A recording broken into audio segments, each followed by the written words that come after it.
الحمد لله رب العالمين والصلاة والسلام على رسوله الكريم وعلى آله وصحبه أجمعين أما بعد. ونمر بن عوف الأنصاري رضي الله عنه أن رسول الله صلى الله عليه وسلم بعث أبا عبيدة بن الجراح رضي الله عنه إلى البحرين يأتي بجزيتها إلى آخر الحديث. فوالله ما الفقر أخشى عليكم ولكني أخشى أن تبسط الدنيا عليكم كما بسطت على من كان قبلكم فتنافسوها كما تنافسوها فتهلككم كما أهلكتهم. متفق عليه. நேற்றுக்குரிய அல்லாஹ் நடிகார்களே, இந்த தொடர்ச்சியாக இந்த உலகத்துடைய ஆசைகளை குறைத்துக் கொள்ளக்கூடிய விஷயங்களை நாம் பார்த்து கொண்டு வருகின்றோம். இது ஒரு சம்பவம். அபூ உபைதா இப்னுல் ஜர்ராஹ் ரலியல்லாஹு அவர்களுக்கு நபி ஸல்லல்லாஹு அலைஹி வஸல்லம் யமன் நாட்டில் ஜிஸியா வாங்குவதற்காக நபி ஸல்லல்லாஹு அலைஹி வஸல்லம் அனுப்பினார்கள். திரும்பி வரும் பொழுது ஃபஜ்ருடைய தொழுகையில் நபி ஸல்லல்லாஹு அலைஹி வஸல்லம் மதீனாவில் இருக்கும் பொழுது அவர் வந்து அடைந்தார். அவருடன் நிறைய செல்வங்களை கொண்டு வரப்பட்டார். அப்பொழுது நபி ஸல்லல்லாஹு அலைஹி வஸல்லம் அவர்களை பார்த்தவுடனே சஹாபாக்களும் மிகவும் சந்தோஷம் அடைந்து அவங்களுக்கு ஏதாவது ஒரு விஷயம் கிடைக்கும் என்று வந்தார்கள். நபி ஸல்லல்லாஹு அலைஹி வஸல்லம் சஹாபாக்களை பார்த்து கேட்டார்கள்,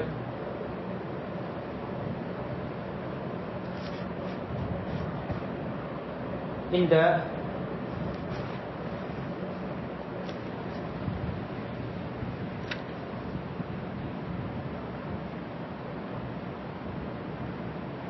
பஹ்ரைனிலிருந்து அபூ உபைதா சில பொருட்களுடன் வந்துள்ளார் என்பதை நீங்கள் கேள்விப்பட்டிருப்பீர்கள் என எண்ணுகின்றேன் என்று நபி ஸல்லல்லாஹு அலைஹி வஸல்லம் கூறினார்கள். அதற்கு இறை தூதர் அவர்களே, ஆம் என்று நபி அவர்கள் கூறினார்.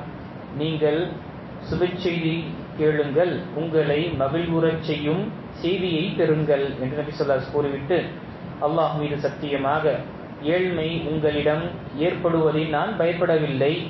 எனினும் உங்களுக்கு முன் இருந்தோருக்கு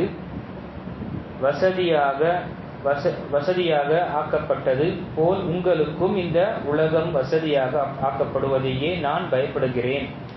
மேலும் அதில் அவர்கள் பெருமை கொண்டது போல் நீங்களும் அதில் பெருமை கொண்டு இருப்பதையும் அவர்களை அது அழித்தது போல் உங்களையும் அது அழித்துவிடும் என்பதையும் நான் பயப்படுகிறேன் என்று நபி ஸல்லல்லாஹு அலைஹி வஸல்லம் கூறினார்கள்.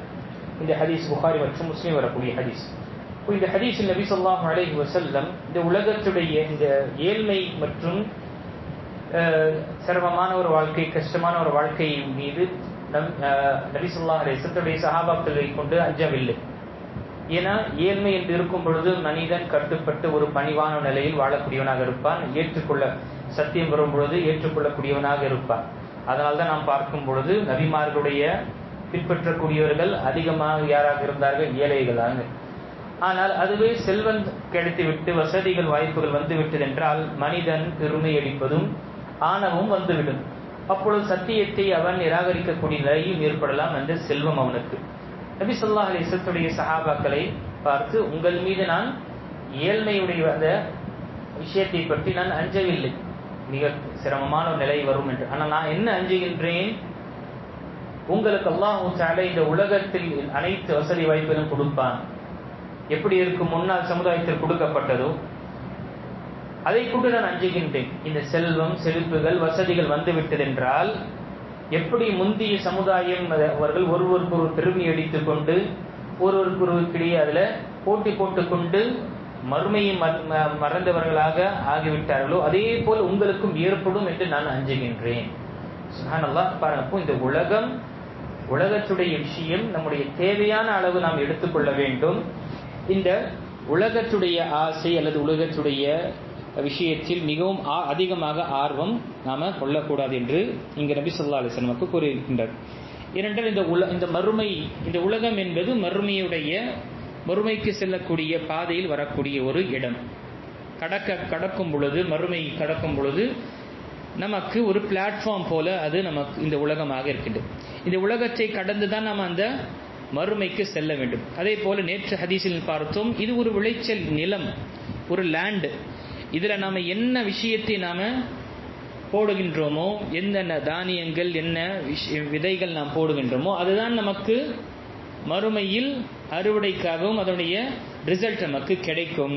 இப்போ இந்த உலகத்துடைய விஷயங்களில் நபி ஸல்லல்லாஹு அலைஹி வஸல்லம் உலக இன்மை இல்லாமல், உலக ஆசை இல்லாமல் நீங்கள் வாழுங்கள் என்று சொல்லப்படும். அதனால்தான் ஜுஹ்த் என்ற வார்த்தை ஒன்று இருக்கு, இரண்டாவது வரா என்ற வார்த்தை இருக்கு. ஜுஹ்து மற்றும் வரா என்று பார்க்கும் பொழுது, ஜுஹூத் என்பது உச்சக்கட்டமானது, உச்சக்கட்டமான ஒரு நிலை. இரண்டாவது அல்வரா, அல்வரா என்பதும் இந்த உலக இன்மையிலிருந்து உலக இன்மை இல்லாத ஒரு நிலை. இப்போ இங்கு ஜுஹதுடைய விஷயங்கள் என்ன? ஜுஹத் என்றால் தர்கு மா லா யன்ஃபா, எந்த ஒரு விஷயம் நமக்கு பலன் தராதோ, மறுமைக்கு பலன் தராதோ அந்த விஷயங்களை விடுவது என்பது ஜுஹதாக இருக்கின்றது. அல் வரா என்று சொல்லும் பொழுது என்ன அர்த்தம்? எது நமக்கு மறுமையில் பாதிப்பு ஏற்படுத்துமோ, மறுமையில் நமக்கு பாதிப்பு ஏற்படுத்தக்கூடிய விஷயத்தை விடுவது அல் வரா என்று சொல்லப்படும். அப்போ வரா என்பது ஜுஹத் என்பது வராவிட உயர்ந்த ஒரு அந்தஸ்தாக இருக்கின்றது. யாருடைய வாழ்க்கையில் இந்த ஜுஹத் இருக்குமோ,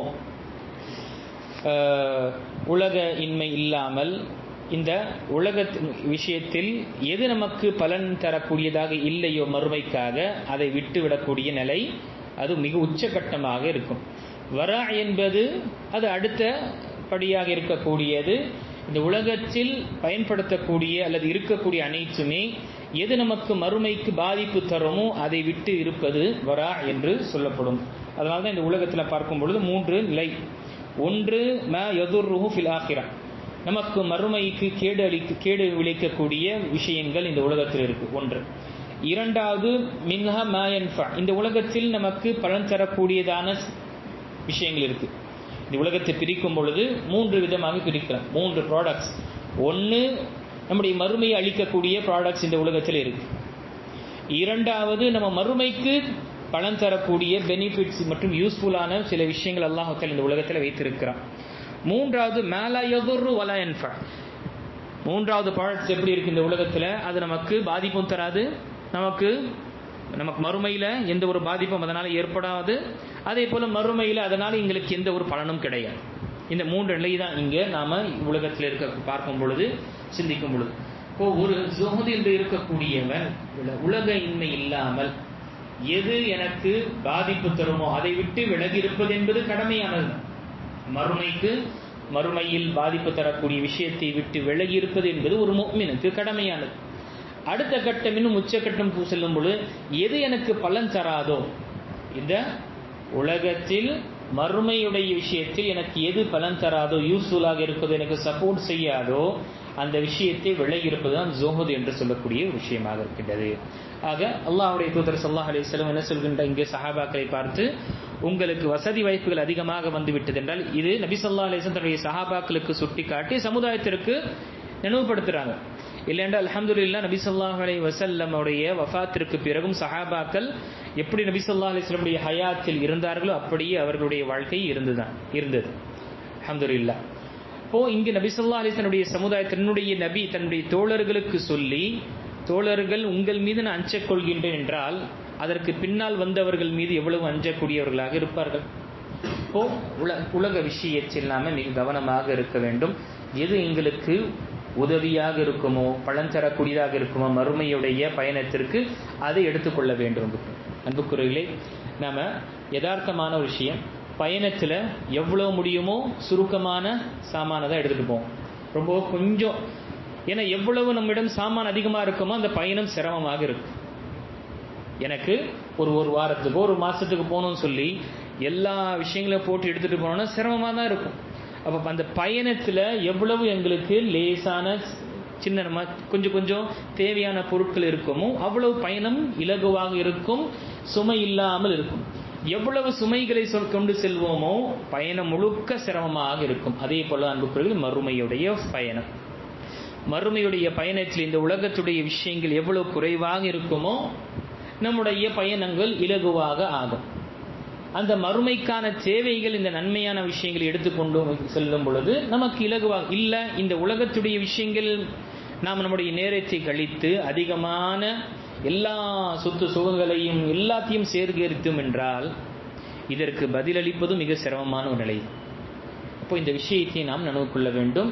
ஒரு சிந்திக்கக்கூடியவன் பயணம் எப்படி ஒரு சிறு பயணத்தில் செல்லும் பொழுதே எவ்வளவு நான் ஃப்ரீயாக இருக்கணும், எந்த ஒரு இது இல்லாமல் டிஸ்டர்பன்ஸ் இல்லாமல் எந்த ஒரு பர்டன் இல்லாமல் போகணும் என்று விரும்புகின்றானோ இது நீண்ட பயணம், மறுமையுடைய பயணம். அல்லாஹ் அக்பர்.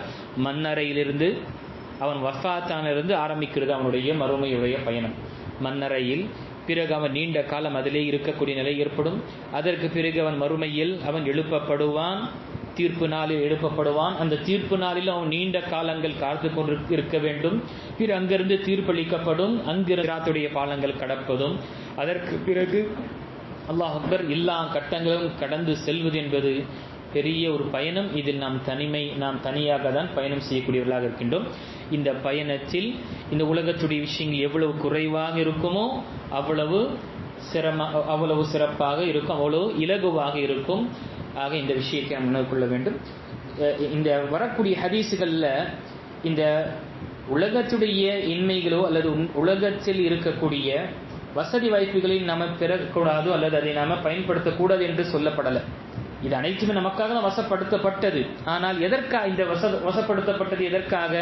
மறுமையை பயன்படுத்தி அதை பெறுவதற்காக தான். மறுமையை நீ பெற்றுக்கொள். இந்த இருக்கக்கூடிய உலகத்தில் இருக்கின்ற பூமியில் இருக்கக்கூடிய அனைத்து வசதி வாய்ப்புகளையும் பெற்று அதை பயன்படுத்தி நீ மறுமையை சீர்படுத்திக் கொள். இதுதான்.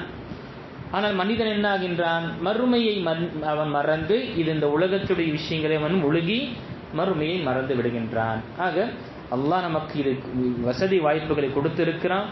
சிறந்த அந்தஸ்தில் நாம் போறதும் பெரிய செல்வந்தனாக ஆவது என்று மார்க்கம் தடுக்கவில்லை. ஆனால் மறுமை என்ற அந்த பயணத்தை மறந்து விடாதே இந்த உலகத்தில் என்று நமக்கு ஒவ்வொரு நேரத்திலும் குர்ஆனிலும் சரி அஹாதீஸ்களிலும் சரி நமக்கு நினைவூட்டப்படுகின்றது. ஆக நம்முடைய வாழ்க்கை நம்முடைய மறுமைக்காக வாழக்கூடியவர்களாக நம்ம ஆக வேண்டும். அதற்காக முதல் கட்டம் என்ன?